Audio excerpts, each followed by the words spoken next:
10ാം ക്ലാസ്സിലെ SSLC second ചാപ്റ്ററിലെ ഒരു question നമുക്ക് ചെയ്യാം. If angle BOC is equal to 120 degree find angle BAC. ഒരു ഫിഗർ ഇവിടെ തന്നിട്ടുണ്ട്, സർക്കിൾ. അതിനകത്ത് ആംഗിൾ BOC നമുക്ക് 120 എന്ന് മാർക്ക് ചെയ്തിട്ടുണ്ട്. നമുക്ക് ആംഗിൾ A കണ്ടുപിടിക്കണം, എന്ന് വെച്ചാൽ ആംഗിൾ BAC കണ്ടുപിടിക്കണം. അപ്പോൾ ഇത് കണ്ടുപിടിക്കാനായിട്ട് നമുക്ക് ചെറിയൊരു ഒരു റൂള് പഠിക്കാം. സെയിം ഫിഗർ താഴോട്ട് വരച്ചിട്ട് നമ്മളത് പഠിക്കാൻ പോവുകയാണ്. നമ്മൾ ഫിഗർ വരച്ച് നമ്മൾ BOC ഇവിടെ ഉണ്ട്, നമുക്കത് അറിയില്ല. ഇവിടെ 120 തന്നിട്ടുണ്ട്, നമ്മൾ റൂൾ കണ്ടുപിടിക്കാൻ പോവുകയാണ്. നമ്മൾ ട്രയാങ്കിൾ BAC വരച്ചു. നമ്മളിവിടെ ആംഗിൾ BOC തന്നാൽ ആംഗിളെ കണ്ടുപിടിക്കുന്ന റൂൾ പഠിക്കാൻ പോവുകയാണ്. അപ്പോൾ നമ്മളിവിടെ ഈ Oയിൽ നിന്നും Aയിലോട്ട് ഒരു ലൈൻ വരച്ച് നമ്മളിതിനെ 2 ഭാഗങ്ങളായിട്ട് ഡിവിഷനായിട്ട് ആക്കി. അപ്പോൾ ഒരെണ്ണം ആംഗിൾ AOB എന്നും another angle AOC. 2 triangles. One triangle angle AOB and second angle AOC. ഇവിടെ ആംഗിൾ BOA നമ്മൾ X എന്നെടുത്തു. അതുപോലെ ആംഗിൾ OAC നമ്മൾ Y എന്നും എടുത്തു. മനസ്സിലായോ? ഒന്നുകൂടെ പറയാം.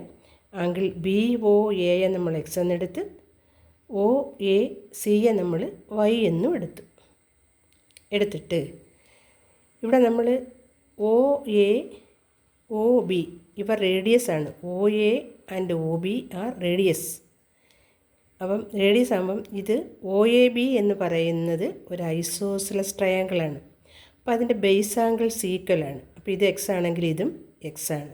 Similarly on the other side OA and OC are radius. OAB is also an isosceles triangle whose base angles are equal. ഇവിടെ Y എന്ന് നമ്മൾ അസ്യൂം ചെയ്തതുകൊണ്ട് ഇതും Y ആണ്.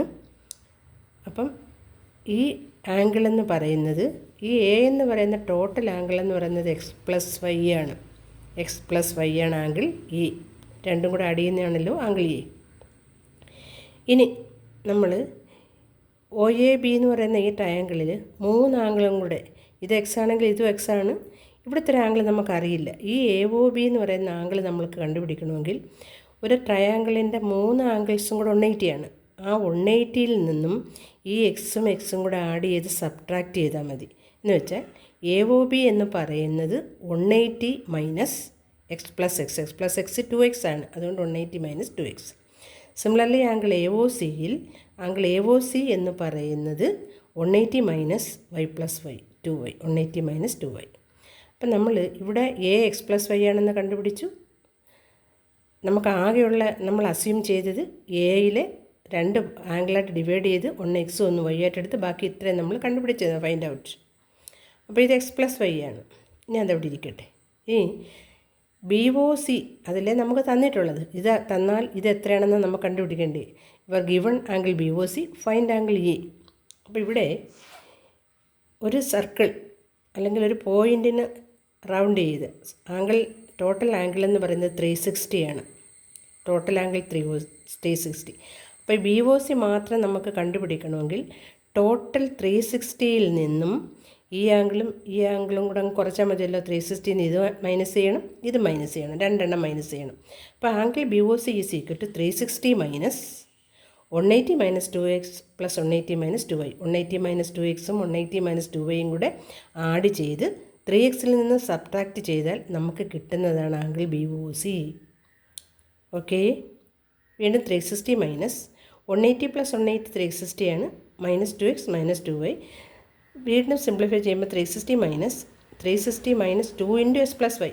മൈനസ് 2X മൈനസ് 2Y എന്ന് മൈനസ് 2 കോമൺ എടുത്താൽ minus 2 into S+Y. Bracket open ചെയ്യുമ്പം 360 minus 360 plus 2 into S+Y എന്ന് കിട്ടുന്നു. 360 ആൻഡ് 360 ക്യാൻസൽ, 2 ഇൻറ്റു S+Y എന്ന് കിട്ടുന്നു. നമുക്ക് എന്തായി 2 ഇൻറ്റു S+Y എന്ന് കിട്ടിയത് angle BOC. Angle BOC is equal to 2 into S+Y ആണ്. അപ്പോൾ ആംഗിൾ BOC എന്താണോ അതിൻ്റെ ഹാഫാണ് ആംഗിൾ E. ഒരു സെൻട്രൽ ആംഗിളിൽ ബോ എന്ന് പറയുന്ന സെൻറ്ററാണ്, BOC സെൻട്രൽ ആംഗിളാണ്. സെൻട്രൽ ആംഗിളിൽ കിട്ടുന്ന ആംഗിൾ എന്താണോ അതിൻ്റെ ഹാഫായിരിക്കും സർക്കിളിൽ ഏത് പോയിൻറ്റിലുള്ള ആംഗിളും. ഏത് പോയിൻറ്റിലായാലും അത് നമ്മൾ അടുത്ത ദിവസം നമുക്ക് പറയാം. എവിടെയായാലും ഈ എയുടെ സ്ഥാനം ഇവിടെയാണെങ്കിലും എവിടെയാണെങ്കിലും നമുക്ക് ഹാഫ് ആംഗിൾ എന്ന് പറയാം. അപ്പോൾ angle BAC is equal to half angle BOC. Half into 2x+y (x+y) എന്ന് കിട്ടും. അപ്പോൾ ഇതിൻ്റെ ഹാഫാണ് ഇത്. അപ്പോൾ ഇവിടെ 120 ആണെങ്കിൽ സ്വാഭാവികമായിട്ട് ഇത് എത്രയാണ്? 60 ആണ്. 120 ആണെങ്കിൽ അത് 60 ആണ് നമുക്ക് എഴുതാം. സാധാരണഗതിയിൽ ആംഗിൾ കണ്ടുപിടിക്കുമ്പോൾ ഇതൊരു ക്വസ്റ്റ്യനാണ്. ഹാഫ് ആംഗിൾ ഈ റൂള് മനസ്സിലാക്കി വെച്ചേക്കുക. Even BOC is 180, therefore BAC is half of angle BOC, half into 120, that is equal to 60 degree എന്ന് കിട്ടും. ചെയ്യാനൊന്നും പോണ്ട. സെൻട്രൽ ആംഗിൾ എന്ത് കാണുന്നു അതിൻ്റെ ഹാഫാണ് മറ്റേന്ന് അപ്പം തന്നെ മനസ്സിലാക്കുക, എഴുതി പോകുക. അതുപോലെ ഈ ആംഗിൾ തന്നാൽ നമുക്ക് സെൻട്രൽ ആംഗിൾ കണ്ടുപിടിക്കാൻ നേരെ ഇരട്ടിയെടുത്താൽ മതി. To make 1/3 of a circle, then 60 degree angle at a point on the circle. ഇവിടെ 120 ആണെങ്കിൽ 60 ഡിഗ്രി ആയിരിക്കും ഇത്. ഇവിടെ 1/3 എന്ന് പറയുന്നത് ഈ ആർക്കിൻ്റെ ലെങ്ത് 1/3 എന്ന് വെച്ചാൽ ഇത് 120 ആണ്. 1/3 of 120. അത് തരുമ്പോൾ സെൻട്രൽ ആംഗിൾ കണ്ടുപിടിക്കാതെ തന്നെ നമുക്ക് 60 എഴുതാം. കാര്യം 1/3 of 360 എത്രയാണ്? 120 ആണ്. അപ്പോൾ സെൻട്രൽ ആംഗിൾ നമുക്ക് കിട്ടി. പിന്നെ സെൻട്രൽ ആംഗിൾ നമുക്ക് 120 ആണ്, അതിൻ്റെ ഹാഫാണ് 60. അത് നമുക്ക് പഠിക്കാനുള്ളൊരു പോയിൻ്റ് അവിടെ പറഞ്ഞിട്ടുണ്ട്, മനസ്സിലാക്കി വെച്ചേക്കുക. ഓക്കെ.